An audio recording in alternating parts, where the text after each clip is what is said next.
सबसे पहले बात करेंगे बढ़ते कोरोना संक्रमण की और इसके चलते जो स्कूल बंद है इसको लेकर। स्कूल खुलने के 2 महीने भी निकल चुके हैं। ऐसे में छत्तीसगढ़ सरकार कक्षा 10वीं और 12वीं के पाठ्यक्रम में 40% की कटौती कर रही है। एक नई व्यवस्था के बाद अब स्टूडेंट्स की पढ़ाई का सही मूल्यांकन और कमजोर बच्चों की विशेष तरीके से उसका ध्यान रखा जाएगा। सरकार की ये नई व्यवस्था सितंबर से लागू हो जाएगी। व्यवस्था के मुताबिक स्कूलों में 10वीं और 12वीं कक्षा के लिए क्लास टीचर की नियुक्ति करनी होगी। साथ ही क्लास टीचर को व्हाट्सएप ग्रुप बनाना होगा और इन व्हाट्सएप ग्रुप पर स्टूडेंट्स अपनी समस्या शिक्षक के साथ विषय को लेकर रख सकते हैं।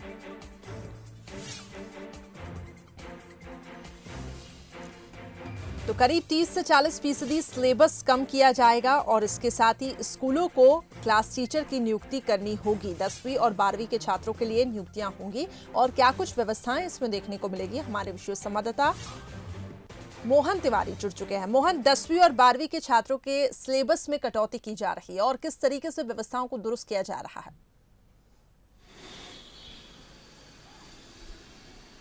देखिए, इसकी आवश्यकता भी इसलिए थी क्योंकि कोरोना संकट काल में परिस्थितियां ऐसी हैं कि अभी 1 महीने तो स्कूल खुलने नहीं हैं। ऐसे में जो पाठ्यक्रम का हर्जाना होना है उसकी भरपाई ज़रूरी है। इसके अलावा आने वाले दिनों में कैसी परिस्थितियों में पढ़ाई होगी ये भी देखने वाली बात होगी और इसीलिए छत्तीसगढ़ सरकार ने ये तय किया है कि पाठ्यक्रम को कुछ इस ढंग से बनाया जाए जिसमें ऐसी चीज़ें जिन्हें अभी जो है पढ़ाना ज़रूरी नहीं है या वो पाठ्यक्रम में या कोर्स में बर्डन है तो उन्हें कम किया जाए। तो एक नया पाठ्यक्रम छत्तीसगढ़ ने 10वीं और 12वीं के लिए तैयार किया है जिसमें 30% की कटौती की गई है, यानी पिछले पाठ्यक्रम से 30% कम का कोर्स होगा और पढ़ाई का क्योंकि पैटर्न भी अब ऑनलाइन होने वाला है तो उस हिसाब से स्कूलों में निर्देश जारी किए गए हैं कि किस ढंग से ऑनलाइन पढ़ाई की जाए, कैसे टीचरों की भर्ती हो, संविदा टीचर जो है वो किस ढंग से रखे जाएं। तो इस संबंध में एक दिशा निर्देश सरकार ने तैयार कर लिए हैं।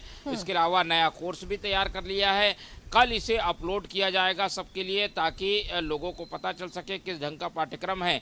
तो बदली हुई परिस्थिति में छत्तीसगढ़ की कोशिश यह है कि पढ़ाई का हर्जाना ना हो और इसीलिए उसने पाठ्यक्रम को कम करके तैयार किया है और ऑनलाइन पढ़ाई को ज़्यादा जोर दिया है। तो ऑनलाइन पढ़ाई में जिन चीज़ों को आसानी से बताया जा सकता है, समझाया जा सकता है, उन सब बातों को पाठ्यक्रम में शामिल करते हुए पढ़ाई जो है वो सितंबर महीने से शुरू हो जाए। हालांकि स्कूल अभी 30 सितंबर तक बंद है तो 1 महीना भी जो है खराब ना हो इस दिशा में छत्तीसगढ़ सरकार काम कर रही है और इसीलिए नया पाठ्यक्रम तैयार किया गया है। जी चलिए, बहुत बहुत शुक्रिया मोहन हमारे साथ जुड़ने के लिए। तो बदली परिस्थितियों में सरकार का ये फैसला और जैसा कि हमारे संवाददाता बता रहे थे कि ऑनलाइन पढ़ाई पर ज़्यादा जोर दिया जा रहा है, इसलिए कुछ राहत छात्रों के लिए भी 10वीं और 12वीं के छात्रों के सिलेबस में कुछ कटौती की गई है। तो करीब 30 से 40% सिलेबस को कम कर दिया गया है ताकि छात्र अच्छे से भी पढ़ सके, क्योंकि ऑनलाइन एजुकेशन इस बार होने वाली है। और एक टीचर को भी नियुक्त किया जाएगा और उस टीचर को व्हाट्सएप ग्रुप बनाना होगा जिसमें स्टूडेंट्स अपनी समस्या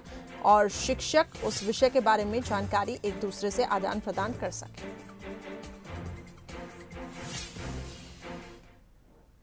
बात अब करते हैं कोरोना के कहर की। छत्तीसगढ़ में लगातार मामले बढ़ते जा रहे हैं। पिछले 24 घंटे की बात करें तो 1514 नए पॉजिटिव केस सामने आए हैं। रायपुर में 453, दुर्ग में 226, राजनांदगांव में 149 मरीज मिले। तो प्रदेश में 33,000 से ज्यादा पॉजिटिव केस सामने आए हैं और प्रदेश में कोरोना के 15,163 एक्टिव केसेस हैं। अब तक कोरोना संक्रमण से 287 मरीजों की इस दौरान मौत भी हुई है।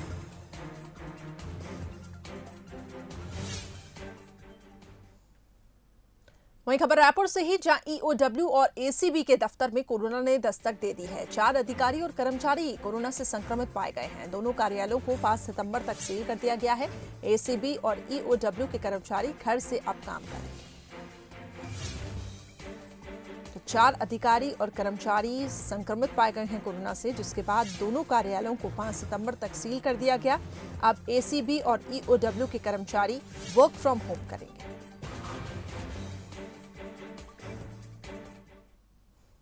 वहीं छत्तीसगढ़ में कोरोना विस्फोट ने स्थितियों को काफी ज्यादा चिंताजनक बना दिया है। राजधानी में मरीजों की संख्या में रोजाना इजाफा हो रहा है और मरीज की बढ़ती रफ्तार से राज्य सरकार सवालों के घेरे में है। अब रायपुर में केंद्र सरकार एक टीम भेज रही है, देखिए इस रिपोर्ट में। छत्तीसगढ़ में कोरोना विस्फोट, 24 घंटे में 1411 नए केस। 8 की मौत।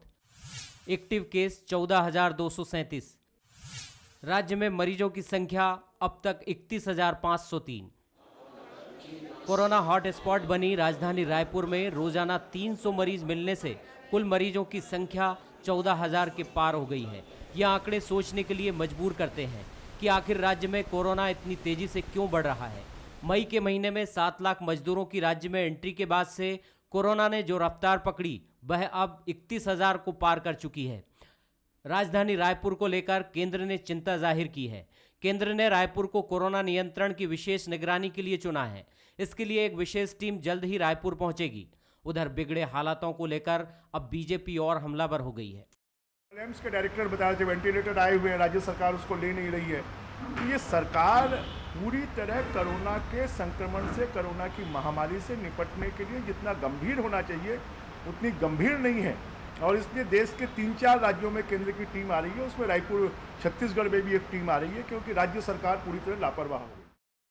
इधर केंद्र की विशेष निगरानी के मसले पर राज्य सरकार के स्वास्थ्य मंत्री टीएस सिंहदेव का कहना है कि इस पर उन्हें कोई ऐतराज नहीं है, बल्कि केंद्र से मिले निर्देश से इस बीमारी को रोकने में मदद मिलेगी। लेकिन बीजेपी के सवालों को उन्होंने गैर जरूरी बताया। और ना ये सच्चाई है, क्योंकि केंद्र सरकार की अनेकों योजनाएं जो केंद्र पोषित हैं उसकी जानकारी लेने के लिए केंद्र सरकार की टीमें समय समय पर आती रही हैं। कोई नई चीज नहीं हो रही है, कोई नई व्यवस्था नहीं हो रही है, कोई नया निर्णय इसके माध्यम से नहीं होने जा रहा है। राज्य में बढ़ते कोरोना के आंकड़े सबके लिए चिंता का विषय है, लेकिन एक बार फिर कोरोना के मुद्दे को लेकर बीजेपी और कांग्रेस आमने सामने है। ऐसे में इस समस्या को मिलकर सुलझाने के बजाय फिर लड़ाई केंद्र बनाम राज्य होती दिख रही है। मोहन तिवारी, बंसल न्यूज, रायपुर। वहीं छत्तीसगढ़ समेत देश भर में जेईई मेंस का एग्जाम हो रहा है। सुबह 9 बजे से 12 बजे तक का ये एग्जाम हो चुका है। एक शिफ्ट कल हुई और वहीं दोपहर 3 बजे से दूसरी पाली का पेपर भी हो चुका है। छत्तीसगढ़ में जेईई मेंस के लिए रायपुर और बिलासपुर भिलाई में सेंटर बनाए गए हैं। छत्तीसगढ़ में करीब 50,000 बच्चे परीक्षा में शामिल हुए।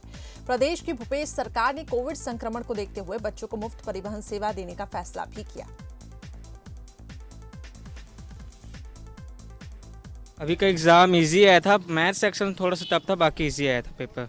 कोई मेंटली प्रेशर नहीं हुआ, कोई तकलीफ नहीं हुई, सब अच्छे से हो गया। सोशल डिस्टेंसिंग का अच्छे से पालन किया गया और बाकी सब तो ठीक ही था।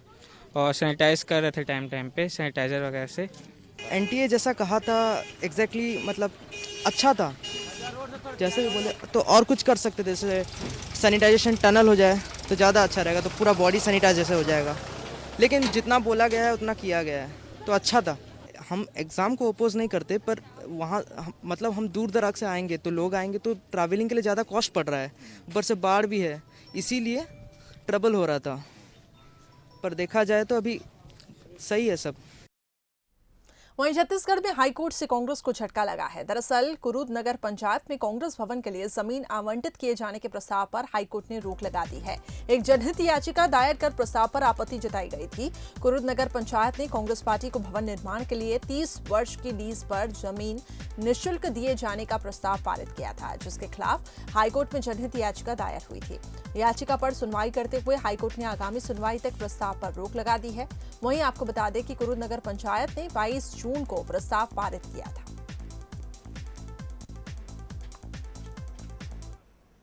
माननीय उच्च न्यायालय में जनहित याचिका के माध्यम से चुनौती दी थी और माननीय उच्च न्यायालय ने हमारी जनहित याचिका को एडमिट कर लिया है और शासन से जवाब मांगा है। साथ ही साथ नगर पंचायत को नोटिस इशू किया है और नगर पंचायत को भी जवाब प्रस्तुत करने हेतु निर्देशित किया है। और मीनवाइल माननीय उच्च न्यायालय ने उक्त प्रस्ताव को स्थगित कर दिया है आगामी सुनवाई तक। वहीं बिलासपुर के चकरभाटा एयरपोर्ट से हवाई सेवा शुरू होने से पहले ही अब एयरपोर्ट के नामांकन को लेकर सियासत शुरू हो गई है। कांग्रेस बीजेपी अभी से अपने सुझाए नामों की चर्चा करने लगे हैं और उधर लोग चाहते हैं कि राजनीति से इतर प्रदेश के इतिहास और धरोहर का नामकरण पर विचार किया जाए। देखिए इस रिपोर्ट में।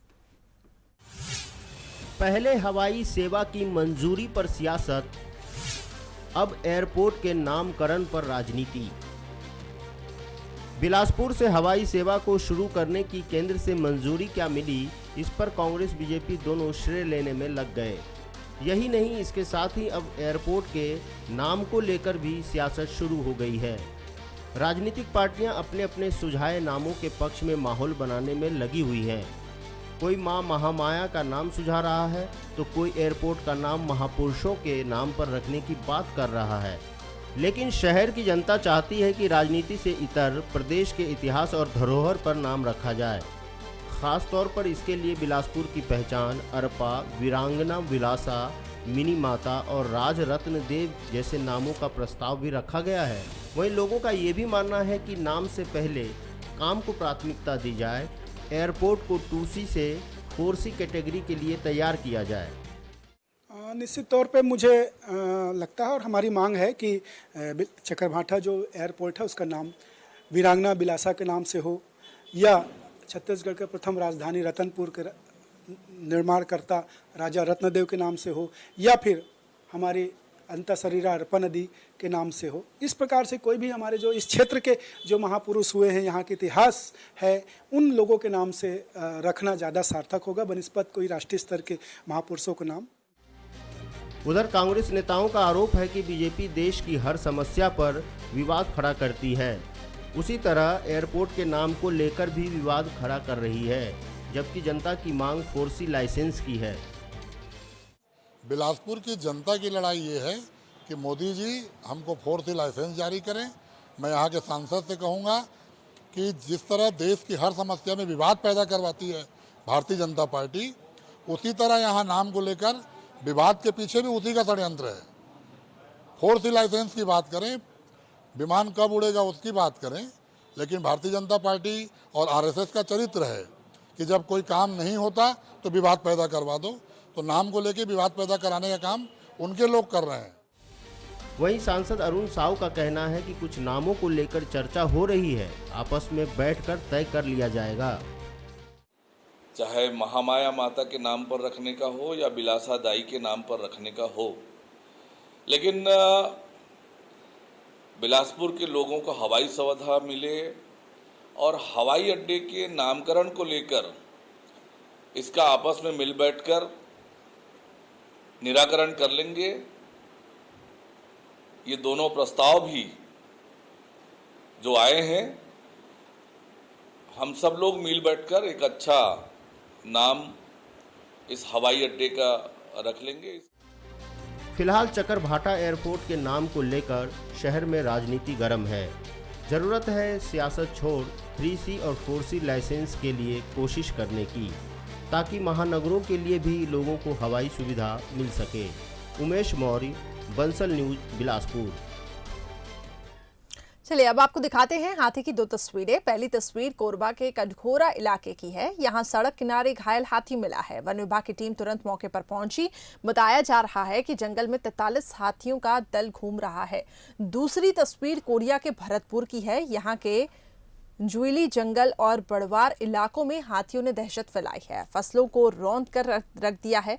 वहीं धोवाताल इलाके में 2 मकानों को भी नुकसान पहुंचाया है। इलाके में लगातार हाथियों के दल घूमने से लोगों में दहशत का माहौल बना हुआ है।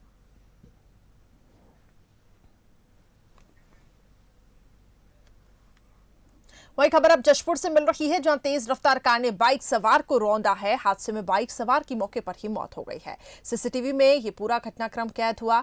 दुलदुला चौकी का ये मामला बताया जा रहा है, जहां पर रफ्तार का कहर देखने को मिला। तेज रफ्तार कार सामने से आती है और बाइक सवार को रौंदते हुए आगे बढ़ रही है। तो सीसीटीवी में ये पूरा हादसा कैद हुआ है। दुलदुला चौकी का ये मामला बताया जा रहा है।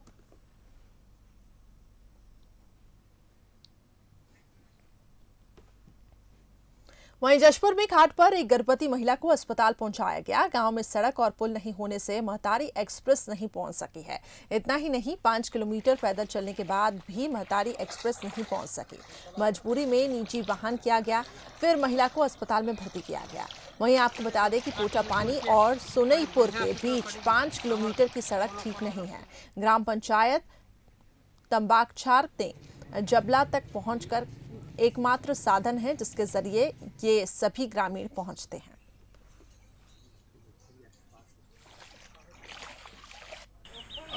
108 वाले तो घरे वाले नहीं ढुके सकी। ऐसा किराया है ले तो हम ऐसा वो जो तंबा कछार और जबला वाले रोड का मामला है, पूर्व में भी इस प्रकार की घटना हुई थी, जिसके तत्काल संज्ञान में लेकर के कलेक्टर साहब के निर्देश पर हम लोग मौके पर गए थे और वहाँ से पूरी जानकारी एकत्रित करके उस दोनों पुलिया का एस्टीमेट वगैरह बना करके कार्रवाई कर ली गई है और तत्काल ही उसका कार्य शुरू होगा। अभी वर्षा के कारण उसमें अभी कार्य शुरू नहीं हो पा रहा है। वहीं बलरामपुर के भगवानपुर ग्राम पंचायत में इंसानियत को शर्मसार करने वाली घटना सामने आई। कुपोषण और भूख से 2 साल के मासूम की मौत हो गई। बताया जा रहा है कि ये बच्चा पहाड़ी कोरवा जनजाति का था और इस परिवार के पास राशन कार्ड भी नहीं है। ये बात सामने आई है कि बच्चा कुछ दिनों से बीमार भी था और गांव के सरपंच का आरोप है कि सचिव की लापरवाही की वजह से राशन कार्ड नहीं बना है। बच्चे की मौत के बाद प्रशासनिक अमले में हड़कंप मचा हुआ है। वहीं जिम्मेदार अभी भी जांच की बात कर रहे हैं।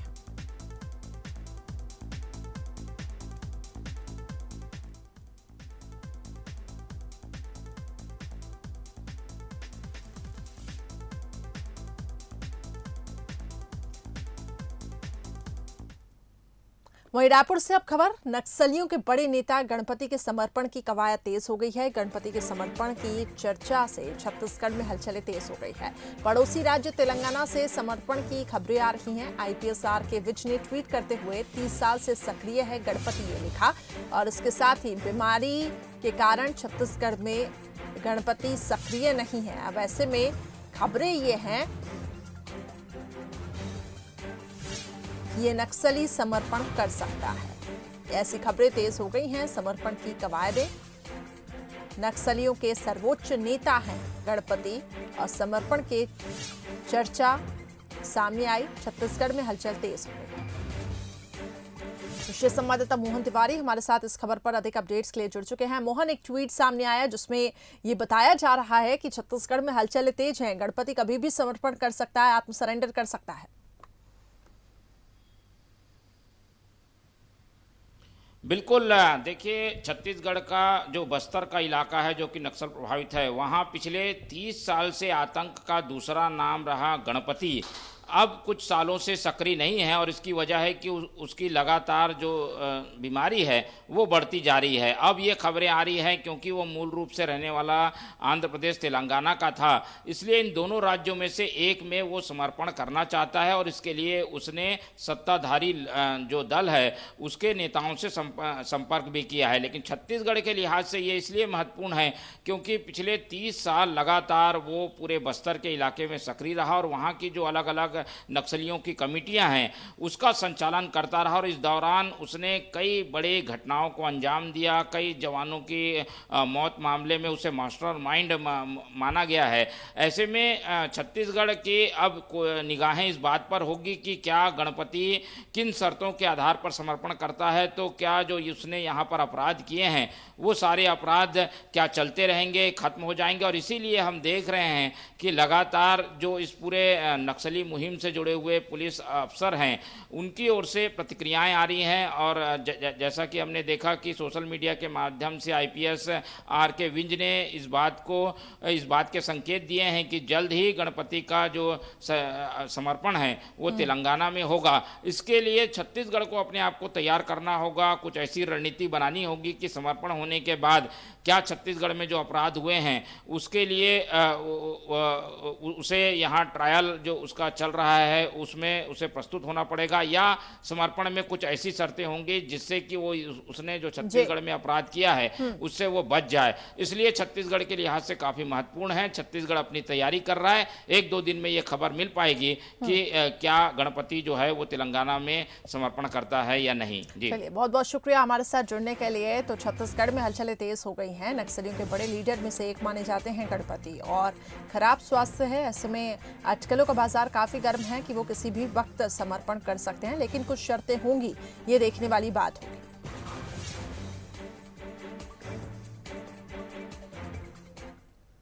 वही खबर अब रायपुर से मिल रही है जहां राजधानी बेखौफ हुए हैं बदमाश। संजय रक्सेल ग्रुप की दबंगाई इस दौरान सामने आई।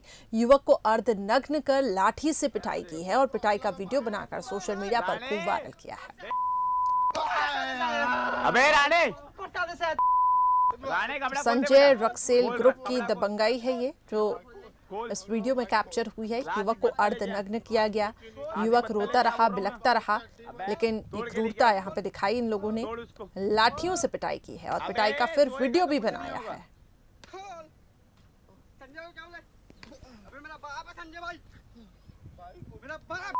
तो बेरहमी से ये पिटाई की गई और उस पिटाई का वीडियो बनाकर सोशल मीडिया पर वायरल किया गया है।